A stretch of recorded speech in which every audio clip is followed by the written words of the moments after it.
Drop it.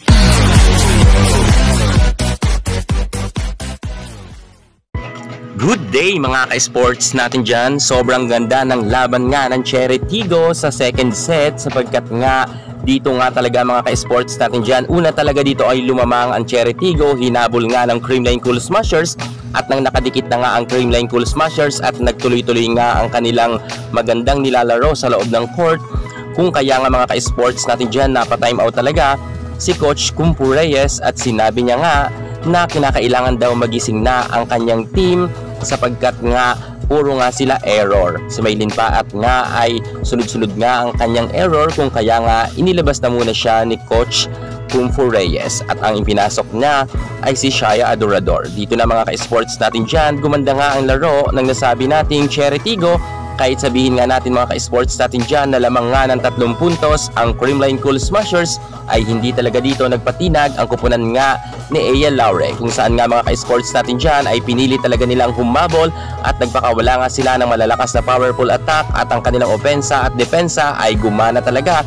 At dahil dito mga ka-sports natin dyan, nakadikit nga sila sa score ng Creamline Cool Smashers. At nang nakadikit na nga sila mga ka-sports natin dyan, medyo dito kitang-kita talaga natin na nag-i-scramble na nga ang nasabi nating Creamline Cool Smashers sa loob ng court, kung kaya napatime out rin nga dito si Coach Sherwin Meneses sapagkat nga una ngang naka-set point ang nasabi nating Creamline, pero mga ka-sports nagkabaliktara na yan bandang sa hulihan nga ng kanilang labanan ay talagang lumamang na ang nasabi nating Cherry Tigo kontra nga sa Creamline Cool Smashers. Maganda kasi ang mga services nga ni Pauline Gaston, kung kaya nga mga ka-sports natin dyan ay talagang dito nga gumawa talaga ng magandang play sana ang nasabi nating Creamline Cool Smashers, pero hindi pa rin umubra ito mga ka-sports natin dyan. Kahit nga ang strategy nga ng ating Coach Sherwin Meneses ay hindi rin gumana sapagkat nga tulad ng sabi ko, maganda nga ang services